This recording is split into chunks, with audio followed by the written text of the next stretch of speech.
See, I have this theory about a certain type of player, like a Ron Coote, a Steve Menzies, a Gordon Tallis. I call it the sparkly-eyed man.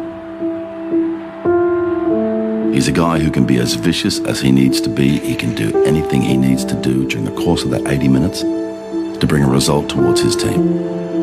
His will to win rises to any occasion. But the moment that final whistle's blown, he's a completely different man. He's able to laugh easily, he's good with kids, respectful to women, he appreciates life, and he's grateful, which is of course why he's the sparkly-eyed man. He has that thing built within him to never quit. And if you're going to do something, you do it to the absolute utmost of your ability. Those sparkly-eyed men, they carve their name deep in rugby league.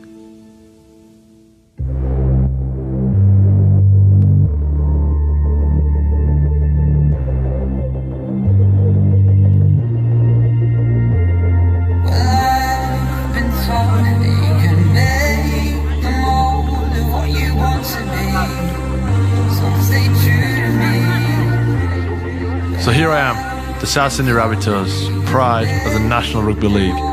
It's been a long journey getting to this point, but now we've met and we both share the same ambition. That's my brother Luke, he's the eldest.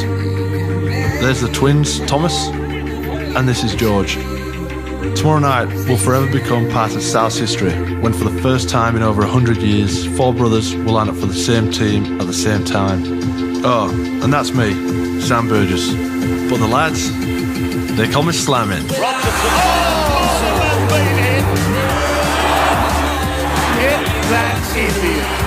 Wow. Oh, good shot. The torso stopped, the legs kept going, and it was Big Sam.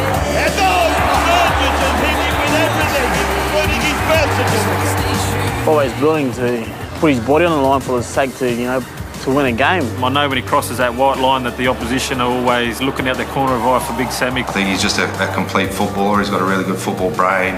He's big, he's fast, he's skillful, he's aggressive. The things that he does for the team, the cleaning up of loose balls, and he'll dive on grenades. While you've got those sorts of players, it's great to be able to build teams around those people.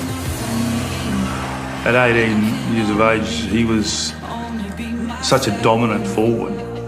He was raw, but had no fear, played with a huge passion, was never beaten.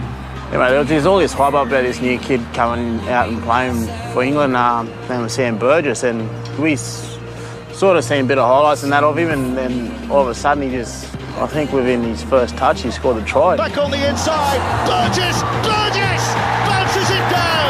Mate, us boys look like a bunch of wimps, to be honest. Now he's stepping off his right foot. He might go all the way, Sam. What he brought to us is he has an incredible work ethic. You don't see many forwards in defence being involved in 4 of the tackles in 1 set of 6. Just the mental toughness that he has. Seen him down and out in games where you think you're probably going to have to take him off, but he just finds a way to get himself to the next effort. I really, really like this kid. You South Sydney fans are very, very lucky. People talk about Sam Burgess becoming the greatest English forward to ever come to Australia. To me, that's a slight against Sam Burgess. The reality is, I think Sam Burgess could become the greatest forward to ever play in our game. Back there. They want to keep it zipping out wide. They've got the quality.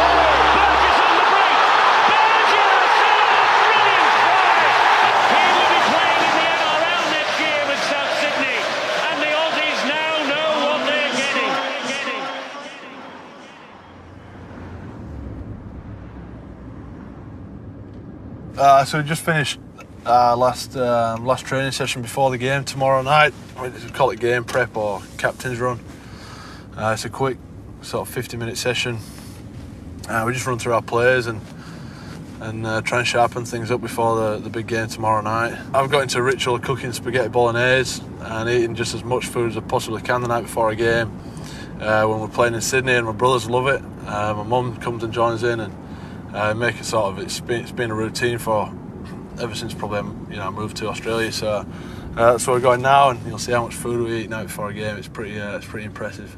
Where are you going, lad? No, we're just going back to mine for a feed, lad. You cooked up a good feed tonight. Yeah, big feed tonight. George, why are you always the last out of the showers? Always last. I have to look my best. Right, see you there, boys. Yeah. Mate, we're always together everywhere. So we finish training, we go for a coffee together. So it's, it's great. I think it's really worn off into the team a little bit as well. Like the family environment. Me and my brothers, we're all playing tomorrow. There's been a lot made of it all week. Throughout the media and everything. It's something as a group of brothers we've always wanted to do, and certainly tomorrow's going to be a special day and one that I think we'll remember for a long time. Hey! Hello, how are you doing? Good. Hi. You got? I had the sniffer dog sniffing my bag. Oh, what are you carrying in? Crazy. Just a bag. Hello. Where's George? Oh, sorry, George. I am a bit hard to miss. Right, let's do this. Nonna, you saying grace? Ambience of us all being together.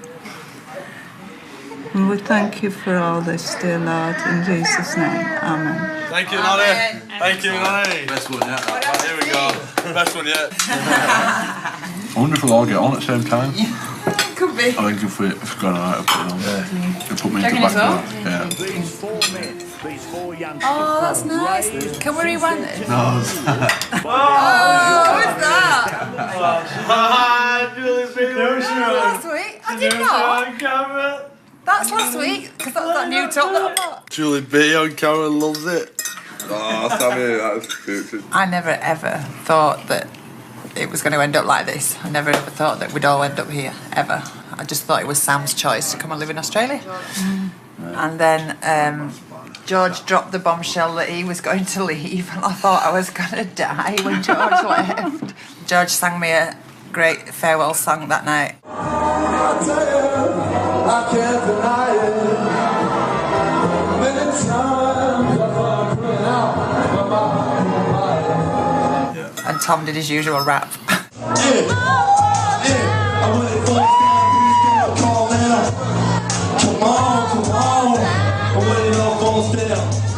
And I could not be happier to see them. I'm not going to get emotional or anything, but I could not be happier to see them tomorrow all run out together. Yeah. That is just going to be... Will you get emotional tomorrow?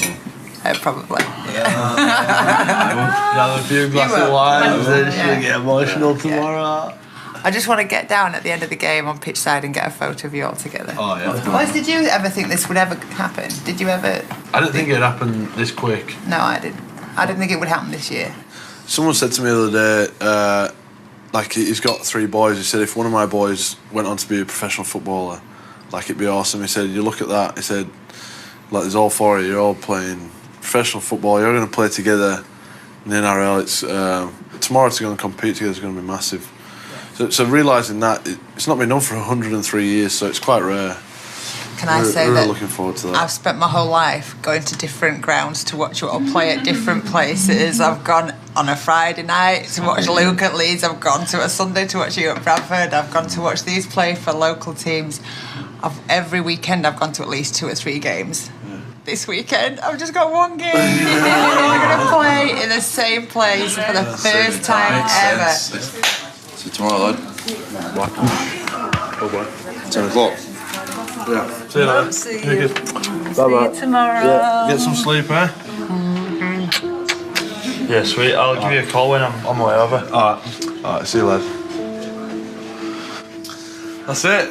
The family gone. So I'm just going to clean up and then get to bed. It's game time tomorrow, so I look forward to that.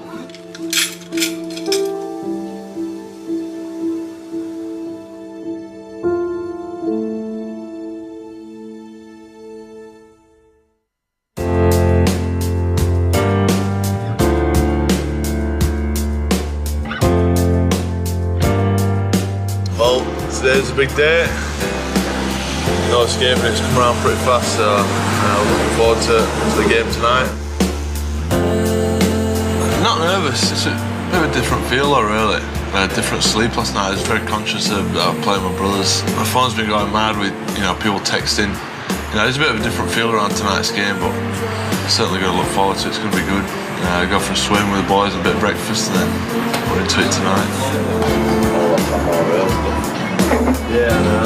we do this every week, especially we're all playing, so we're all here this morning, and boys are on the porridge, I get the poached eggs, and it's just fueling ourselves for tonight, for the game. We do like to eat out on the game day morning. We like to get out of the house, because especially when you're playing at night, we want the time to go fast, and we'd rather wake up and play straight away, but this way time passes, we go for a swim, before you know it, the game comes around.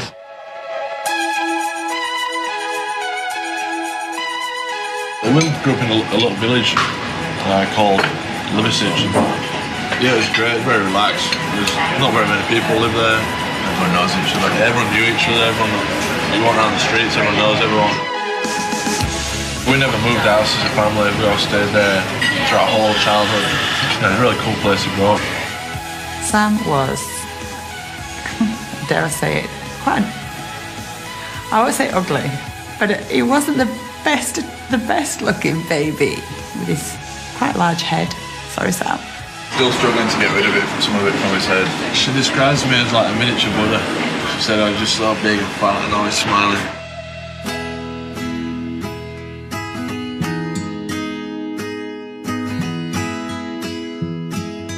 He was just a very happy child. He didn't move.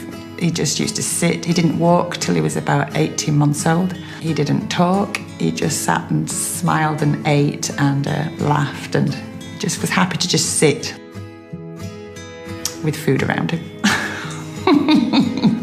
But his first steps, when he finally stood up to walk, were to kick a ball.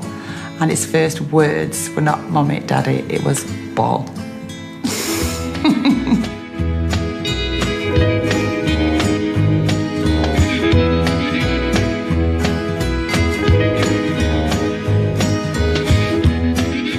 I started playing rugby when I was 30 years old, rugby league. So I started playing when the twins were just after the twins were born, and played for 10 years. Sam would have been then 3 years old.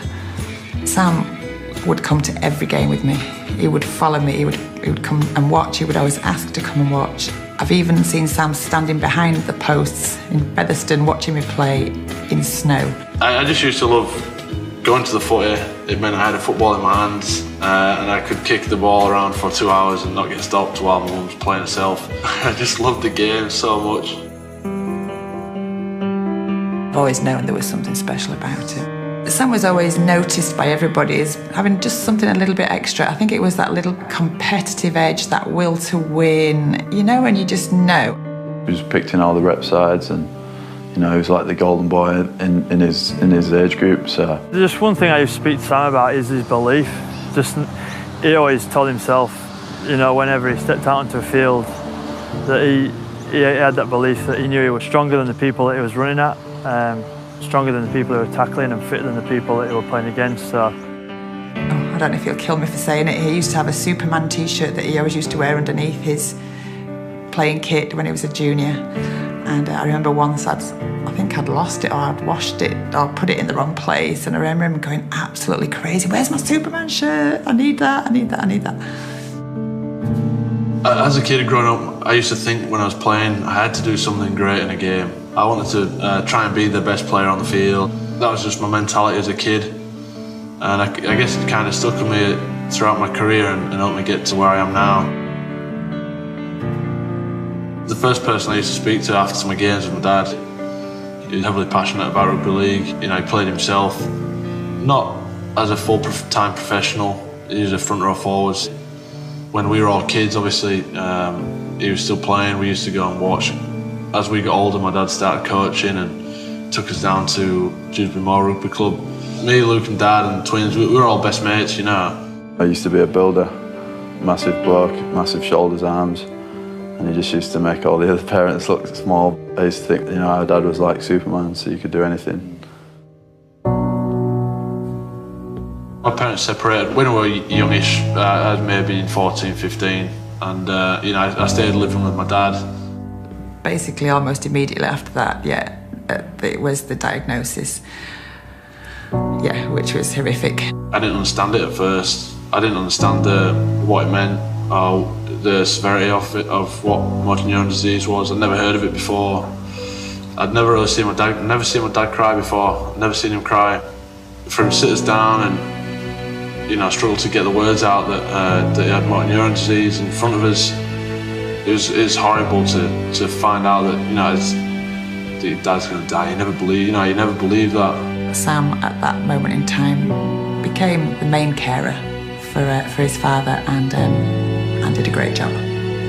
He just didn't want to feel like that, you know, he's a burden on anyone. But unfortunately for the illness that he had, he needed a lot of care, especially in his last few months.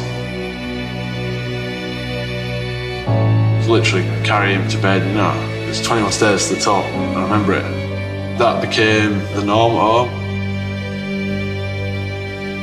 He always did it in a really cheerful, a really caring way, and yeah, it was the love that Sam had for his father was incredible.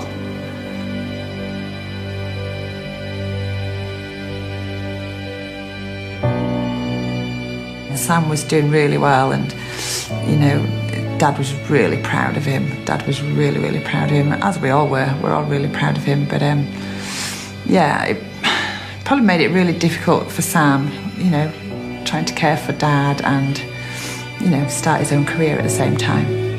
To distract me from my dad was to go and get in an environment with 30 guys that I've been with for the last 4 years. It just took my mind completely off it. I'd get in there, I'd train, I'd do my weights, and my mind's away from it. And then I'd go out in the field, I'd do football. It's what I enjoy. It's what I needed to keep me straight on this, you know, on the journey. It was a really difficult time for everyone, and Sam dealt with it probably better than all of us. Sam is an incredibly strong person.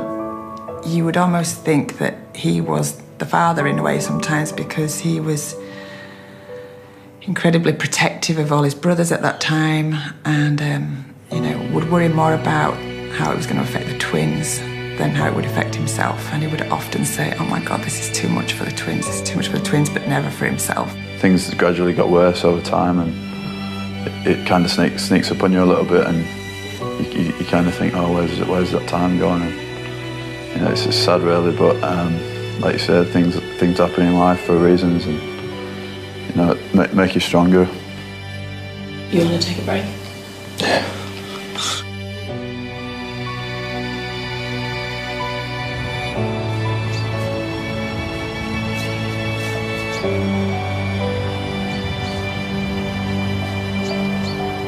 You know, looking back on it, I don't envy what Sam had to do with going into a rugby league team at a young age and looking after my dad as well. So it was very tough. What he did there is made him a very strong person. His mental toughness, you know, when I look at Sam, I just see my dad.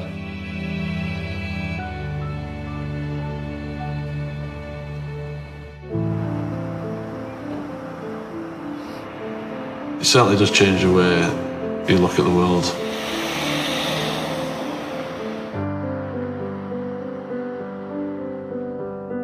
To look back and talk about it now is, I'm so glad that it happened that way, where I could, you know, we were always together, you know. That's why it's a bit easier to take. It all represents my family. This here is Yorkshire, the White Rose. They got me and my three brothers there. They got the twins down there, and me and Sam. And just above us all there is like, this is Big Guardian Angel, which represents my dad. He's holding our family crest on the flag there. He's just above us, looking down, looking over us, making sure we're all okay. And this script here on the inside of my arm, this is it's quite a famous poem called Footprints in the Sand by Mary Stevenson. It's one of Mum's favourite poems, and it's special because she read it out at my dad's funeral. You promised me, Lord, that if I followed you, you would walk with me always. But I have noticed that during the most trying periods of my life, there have only been one set of footprints.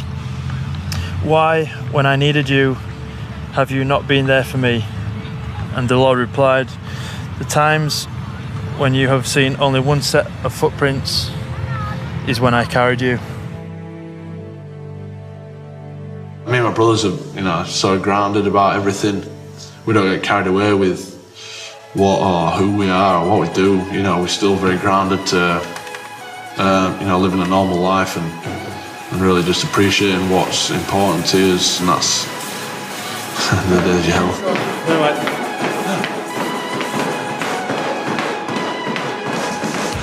Oh man, we go back. Chris played against me. He played for Leeds when I made my debut for Bradford. So Chris played that game, and then had a couple of years at Bradford together after that. Chris runs this gym now, and so when I'm trying to get fit before I go into pre-season, work out with a giant. So we call him the big giant. Try my best. Try and keep us fit as a big guy, you know. I made my first grade debut in 2006 for Bradford, and at 17 I was itching to play first team. And for some reason I thought once I play a game of first grade, that's it, I've made it. And so that's all that has driven my focus from being 16, was I wanted to play first grade. I really believed that I could make a difference in the first team, that I could add something to the team. They got him doing some extra weight sessions just to try and get him a little bit bigger and try and get him up to speed. I know he had a target that they wanted him to reach. Yeah, I think he had to bench press his own body weight for 10 reps. That was like his proof that he was strong enough to play first grade. He was weighing about just over 100 kilos. So to do 10 reps at that was quite tough, but you know, he did it. And I got a phone call at 10 o'clock in the morning from the head coach, Steve McNamara. He said, look, we've got a player who's sick. Do you think he can play tonight? It's a dream come true. So as a kid, I'm fist pumping. Ran downstairs. First person I told was my dad, sit down, I'm playing tonight at Headingley. His debut was against the team who I played for. I played for Leeds Rhinos and Sam played for Bradford Bulls, and back in England they're arch rivals. It's a local derby. I remember looking over and seeing Jamie Peacock on the other team, who's a Great Britain captain, a massive figure in the game. Someone I used to love as a kid, and I'm playing against him.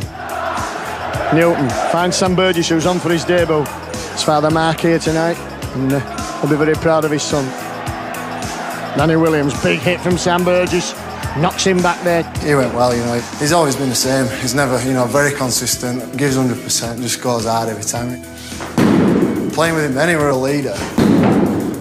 In training, he wanted to be the best all the time. He wanted to lead, lead by example. And look, I know when I was 20, I was playing, I was looking up to players, thinking, I want to be like that guy. Whereas I think Sam were one of them players that were like, people wanted to look up to him. And I think lads that had played, international players that had played in the same position as him were still looking up to him.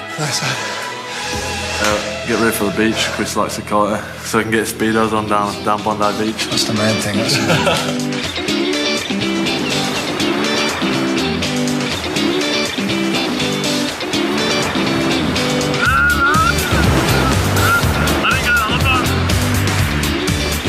On match day we like to get down to the beach, freshen us up a little bit, get us out of the house, so it makes the day go by faster and gives us a bit of movement in the legs and some blood flowing in the body. Yeah, we got some good footage of me catching a few of them peelers. To see my brothers do so well, especially my younger brothers, Tom and George, to see them do so well, they're only 21 years old. It's a great feeling as an older brother, and to be doing what we do now together is sort of a dream come true. Too good. We're going to get Red Bull kids.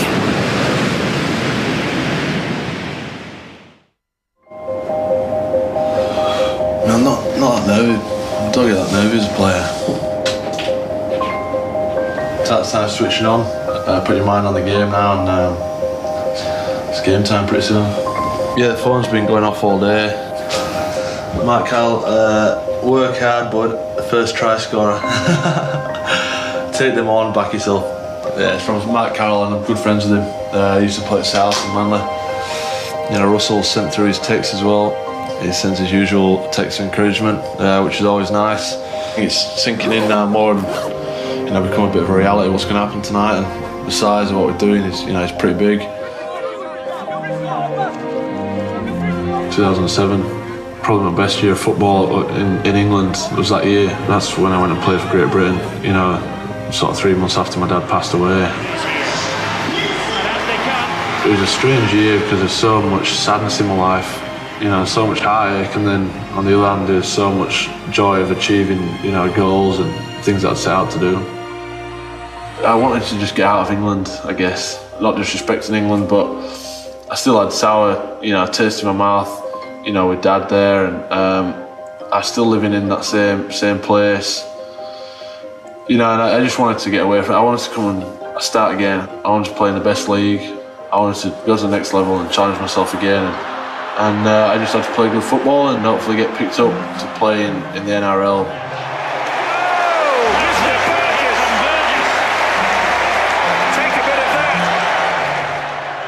I'm in England, it's 2009. Quite heavily involved in recruitment in those early years, just making sure that we were actually attracting the right type of personality. Two of the people who I valued their opinion on rang me and said, "This kid's special, you need to get him." And fortunately for me, his manager or his mentor is a guy called Chris Casely, who was the ex-chairman of Bradford, who I knew very well. From Sam's point of view, going to the right club was so important to him. It wasn't all about the money, and never has been. It was a question of him going to the club that could best suit his career and his lifestyle, and the lifestyle that he wanted for himself. Sam was talking at the time to go into Manly, and I rang Russell and said, "Russell, you've got to have a look at this kid. We need to do something." Nail, please. Coincidentally, I was travelling to Derby to do 2 days of shooting in this valley, with 800 horsemen or whatever it was. I was playing for Bradford in Wales at the time, and I sat on the physio table getting a massage, and the phone rang, took the call, and it was Russell Crowe, and the conversation went, I'm interested in talking to you. I've heard you want to come and play in Australia. Sam rang me up one morning and said, "I've just spoken to Russell Crowe." I said, "Go away." And he said, "Well, that's exactly what I told him." I thought it was someone playing a prank on me. I thought it was one of the Aussie guys in the team. He sent me an email saying, "Look, I want to catch up with you. I want to meet you. I'm filming in Derbyshire in 2 weeks' time. Come down and meet me." Me and my mum drove down again to the movie set and to watch him act. Mum was actually pretty nervous, and she was pretty excited, to be honest. I was starstruck, and Sam was like, "Don't do this, Mum. Don't do this. You can't say that." It ended up being quite a wet day, and it was a bit of a long break in the middle of the day while I waited to see what would happen with the rain. And that gave myself and Sam and Julie Burgess the opportunity to sit down and talk. We ended up just sitting in his trailer for 3.5 hours, just chatting about life, about family, about my ambitions, what I want to do, and where I want to go, in Australia. And I said, "Look, I just want a chance. I want to play in the NRL." So it's kind of like stories in front of the fireplace, And the longer we sat and talked, the more I could see Julie relax. He was very much wanting to make sure that as a family we were happy with it. It wasn't like we want to sign Sam at all costs. He wanted to make sure that as a family we were all happy with him coming over.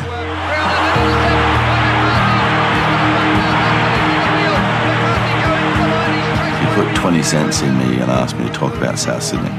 I'll play all night, mate. I can tell you about all the heroes and all the good times. I can discuss all the shitty times as well. I wanted to let him know that I was dead serious and really into it. And there was going to be complications. I mean, he was still contracted to Bradford, getting Sam Burgess out of his contract. It was going to be a lot of work.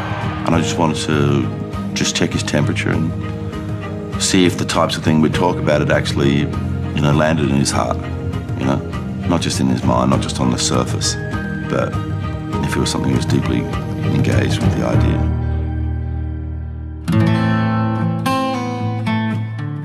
It was never about the money, or I would have come for far less. I actually came for less money, my first few years than what I was getting paid in England, just for the opportunity to come and play in Australia.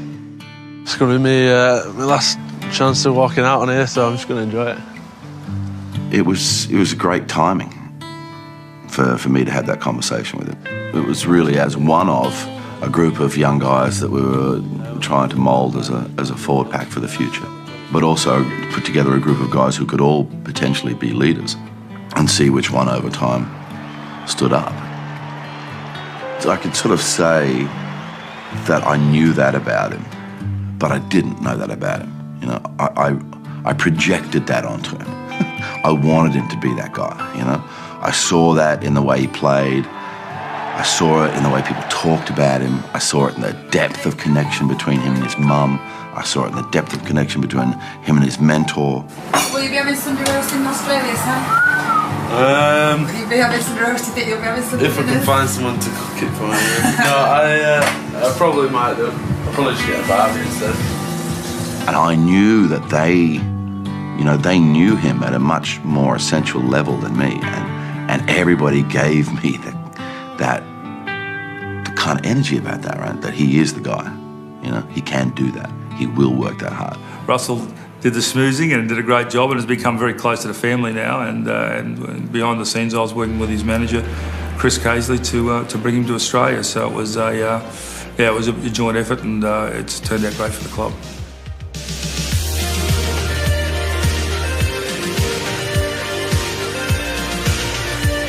I didn't actually realise that I was going to land in Sydney on my 21st birthday. We flew into Sydney and I sat with Russell and he was actually excited. He turned up to the club on the day. He trained, then he did some media, and then in that meantime, somebody had told Shane Richardson it was his 21st. He was completely blown away, so Shane ran around and organised a cake and made a little birthday thing for him, you know. And to have him on board at South Sydney was exciting. A lot of people didn't know Sammy at the time, didn't know what he was going to bring. But that's essentially, that shows you who Sam Burgess is at that moment there, you know. He didn't arrive and, oh no, give me a minute or whatever. He turned straight to the club. He gave everybody in that squad a real indication of who just arrived. Sammy, please, can I get a phone? Yeah. Dick Ross is a life member, just so you know. Good day, mate. He's a life member of the Rebels. Yeah, it's alright, it's good weather, English weather. English weather. It's just the way he views the world, isn't it? You know, he embraces life with his arms open, and I think everybody responds to that. He had a great relationship with his father through extremely trying times, and I think that has given him a type of education as well. I mean, you know, when I first heard about how he would carry his father to local football games, he became a hero in my mind, you know, and that stuff is in him. He's 24 years old, mate. He's got a heart like a lion. He's courageous, and he's a lot of fun to be around. Playing at Redfern, it was red hot. You know, I came down into the sheds about an hour before kick-off and said, Sam, come and have a quick walk around the oval. All I remember is he just pulled something out of his pocket and, you know, it's an honour to remember for my dad. And my dad used to say 2 lines to me before every game. That was written on the card, you know, my dad's membership card. It just caught me off guard and just hit me so hard. I burst into tears. I couldn't control myself, really. His reaction was pretty deep, you know, and I possibly didn't expect it to be as deep as that, but I wanted him to know that he was connected here, that this is his family now, you know. So Mark Burgess every year has a membership, and he has the seat next to mine at ANZ Stadium is Mark Burgess's seat for South Sydney home games. It's just a really special thing, and just my love for, you know, South Sydney and my love for like Redfern, it instantly changed from that day. Just, you know, all right, I'm part of this club now for the long run.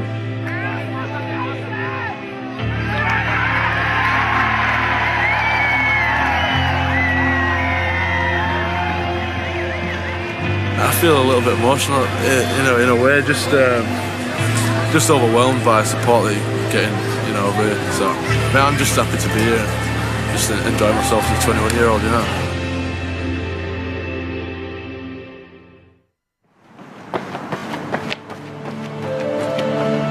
He's very dedicated to what he does. It would take 5 freight trains to stop him from getting done what he wants to get done in his sporting career. It's just a feeling that I've got inside me. It's really hard to explain. At the end of the day, I want to win a premiership with South Sydney. I want to be remembered at that club for years. And I suppose by doing that, you've got to dedicate yourself, your body and everything to the cause, and that's, you know, being the best athlete I can.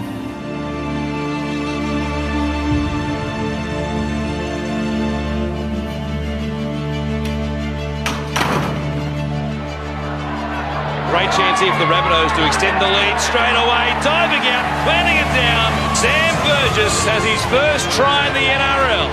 He came into our pack and he brought in that element of mongrel. Oh, Michael Luck's just been gobbled up. He's been devoured by Burgess. If you come through the middle, you're going to cop a hit. They've got to try and get this one over the line. Good hits like that are inspiring. That sort of energy and competitiveness, it definitely drives the club. Everyone knows about the intensity of the NRL and the so-called step-up of the physicality of the game. But in the first 2 seasons I was here, I'm probably a little bit blinded, if I'm honest.